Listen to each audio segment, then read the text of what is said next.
os lugares onde o cristianismo começou a se espalhar pelo mundo. A nossa equipe desembarca na Turquia. Lá estão as 7 cidades citadas no último livro da Bíblia, o Apocalipse. Um país em que se encontra parte da história da humanidade. Paisagens estonteantes. Cavernas que servem de refúgio há mais de 2000 anos. Ruínas do mundo antigo e de cidades citadas na Bíblia. A equipe do Domingo Espetacular viajou à Turquia para uma série de reportagens que mostram as belezas e os mistérios do país. E logo no primeiro episódio dessa jornada, você vai conhecer as 7 igrejas citadas no último livro da Bíblia, as igrejas do Apocalipse.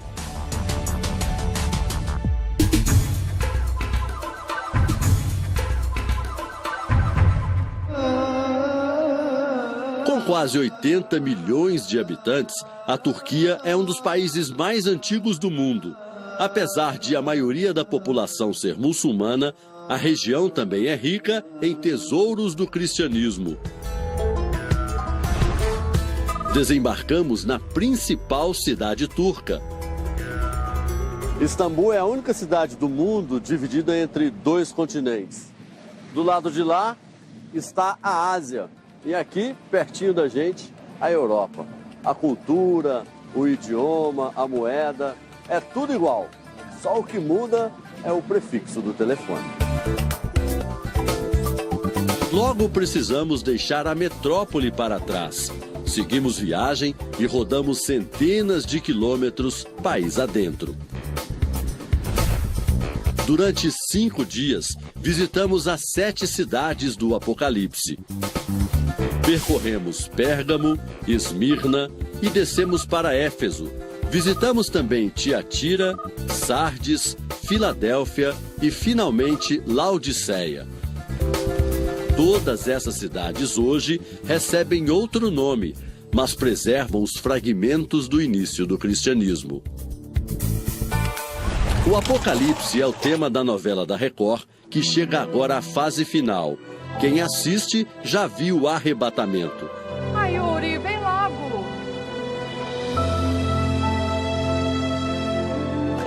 Quando Deus retira todos os verdadeiros cristãos da terra, e também a chegada de falsos profetas e do anticristo. A palavra Apocalipse significa fim do mundo no imaginário popular. A expressão, na verdade, tem a ver com revelação. Na verdade, é um livro que conta que aquilo que estava escondido é revelado a João. E o que está escondido? Principalmente aquilo que aconteceria com a humanidade. O escritor do Apocalipse é João, um dos 12 discípulos de Jesus, também conhecido como João de Pátmos, porque escreve da ilha de Pátmos, na Grécia, onde estava preso. O apóstolo era um dos mais jovens e prediletos. Foi também o escolhido para cuidar de Maria. João levou a mãe de Jesus para morar numa região chamada na época de Ásia Menor.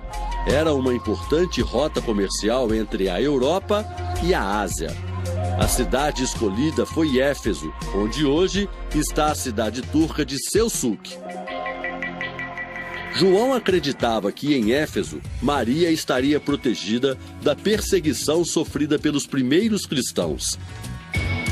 Além disso, a região já tinha conhecido os ensinamentos de Jesus através de Paulo, outro apóstolo que passou a viver por aqui.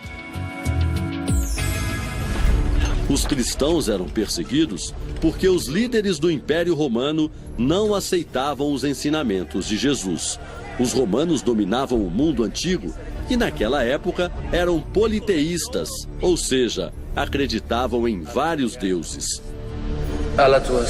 A ilha grega fica no Mar Egeu, bem próxima ao território da Turquia. ela tem apenas 45 quilômetros quadrados e atualmente 3 mil habitantes. Foi por espalhar os ideais de Jesus que o apóstolo João acabou exilado na ilha de Pátimos. João havia levantado uma pregação de que o imperador não deveria ser adorado como um deus. E esta era uma legislação romana imposta com força por Domiciano, o imperador da época. O imperador Domiciano passou para a história como um dos mais violentos líderes do Império Romano. Ninguém sabe ao certo quanto tempo João passou na ilha. Acredita-se que foram pelo menos 2 anos. Foi lá que ele recebeu a revelação do Apocalipse. Jesus apareceu ao apóstolo para mandar um recado ao mundo. O livro do Apocalipse contém informações sobre o final dos tempos, o julgamento final e a segunda vinda de Cristo. No começo, Jesus registra as cartas às 7 igrejas. As mensagens foram recebidas por uma visão que Cristo deu, e é interessante que era quase um ditado, porque o Espírito de Cristo aparecia para João e dizia: o que vês, escreve e envia as 7 cartas que estão na Ásia Menor. Então ele nomeia cada uma das 7 igrejas. 7 na Bíblia é o número da perfeição. Nos primeiros tempos do cristianismo, igreja era qualquer lugar onde os cristãos se reuniam. Locais escuros, locais, reuniões normalmente altas horas da noite, né? Tudo que pudesse dificultar que aqueles cristãos fossem descobertos como cristãos e assim pudessem ser perseguidos e até mesmo sofressem martírio. As cartas foram enviadas para os líderes do cristianismo nas 7 cidades. As pessoas se reuniam nas casas umas das outras porque as igrejas físicas que a gente conhece hoje ainda não existiam. Elas só começaram a ser construídas a partir do século IV depois de Cristo. As 7 cartas formam o livro do Apocalipse. O conteúdo dos textos tem elogios e críticas aos cristãos. É interessante que o fato do Espírito de Cristo dizer a João tanto elogios quanto advertências nas cartas exemplifica que a Igreja de Deus, em todo o seu período, houve fases em que precisava ser maiormente advertida e outras que precisava ser elogiada, incentivada.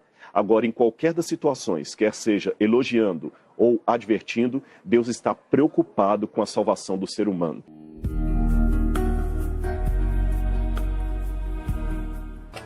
De volta com a segunda parte da reportagem sobre as igrejas do Apocalipse. Vamos conhecer agora os desafios enfrentados pelos primeiros cristãos, como o preconceito e a perseguição religiosa.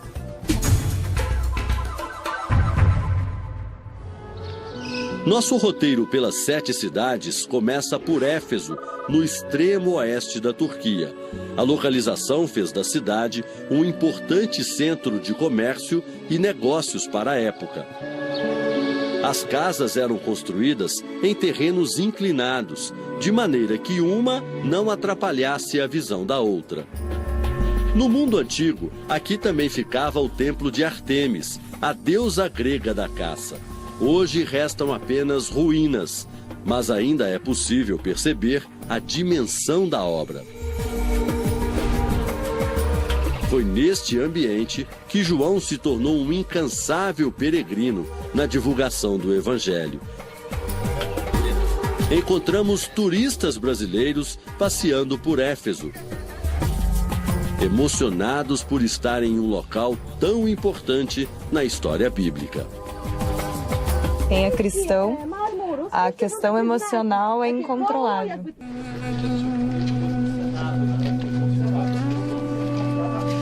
João morreu aos 98 anos. Ninguém sabe ao certo onde o corpo foi enterrado. Uma das possibilidades é de que teria sido aqui, onde há um monumento com a frase "A tumba de João".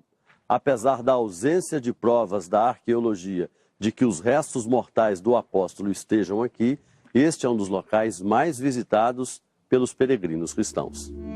Séculos depois da morte de João, um santuário cristão dedicado ao apóstolo foi construído a poucos metros do templo de Ártemis.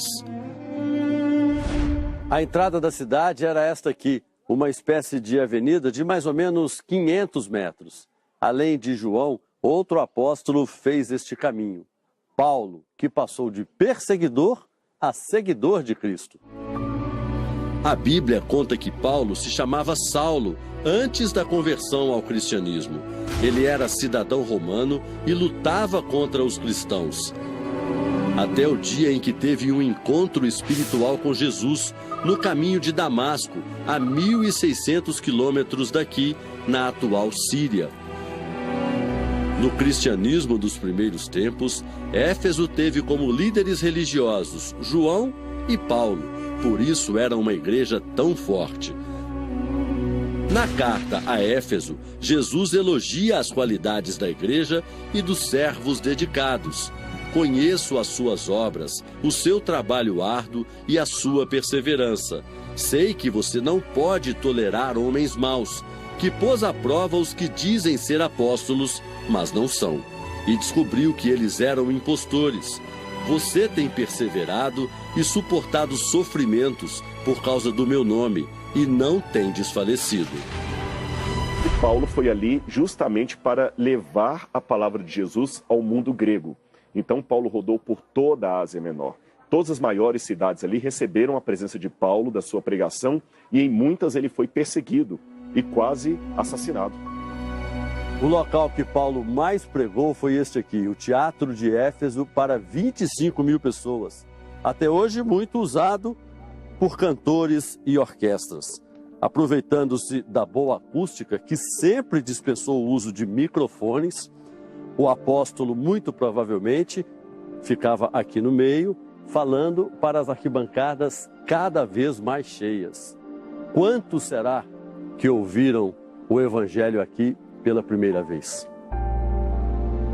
O imponente teatro foi palco de uma importante passagem bíblica, a Revolta dos Ourives, encabeçada por Demétrio, um comerciante que ganhava muito dinheiro vendendo miniaturas em ouro e prata do templo de Ártemis, e se revoltou com os avanços de Paulo. O cristianismo ganhou força e, consequentemente, os homens que vendiam lembranças da religião pagã viram as vendas despencar. Vieram, numa das pregações de Paulo, eles se misturaram ao povo nas arquibancadas, e quando Paulo começou a discursar, eles começaram a gritar: fora, fora, Ártemis é a nossa deusa, Ártemis é a deusa da cidade. Com isso, Paulo foi obrigado a se calar e a se retirar. Paulo tinha um ministério itinerante. Falava do evangelho num local, convertia o máximo de pessoas e depois mudava de cidade. A Bíblia conta que uma mulher que se chamava Lídia, comerciante que nasceu aqui em Tiatira, ouviu uma dessas pregações e decidiu se tornar cristã.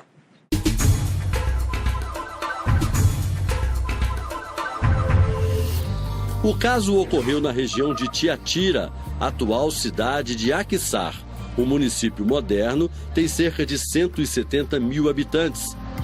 As ruínas de Tiatira foram descobertas em escavações realizadas 43 anos atrás.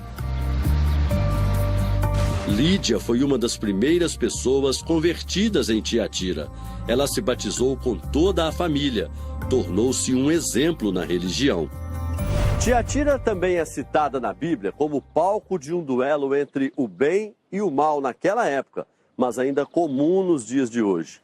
Enquanto Lídia se tornava um exemplo de mulher para o cristianismo, outra moradora da cidade, Jezabel, levava os cristãos a cometerem os pecados do mundo. Em um trecho da carta a Tiatira, que aparece no Apocalipse, Cristo afirma: mas algumas poucas coisas tenho contra ti, que deixas Jezabel, mulher que se diz profetiza, ensinar e enganar os meus servos, para que forniquem e comam dos sacrifícios da idolatria. Não se sabe exatamente quem foi Jezabel. Para a teóloga, o texto faz menção à esposa do rei Acabe de Israel, que tinha fé em outro Deus e acabou influenciando o marido. Jezabel traz consigo a adoração, por exemplo, a Baal, que era um deus do povo dela. E resultado, Acabe, que é rei de Israel, passa também a adorar Baal. E sendo assim, ele se contamina aos olhos dos israelitas e aos olhos de Deus mesmo, por ele deixar de adorar apenas a Deus e de adorar a outros deuses. Portanto, o texto seria um alerta sobre os erros da igreja local e os cuidados que os cristãos precisam ter para não serem enganados por pessoas próximas. Hoje a prosperidade comercial independe da crença religiosa, mas na cidade antiga não era assim.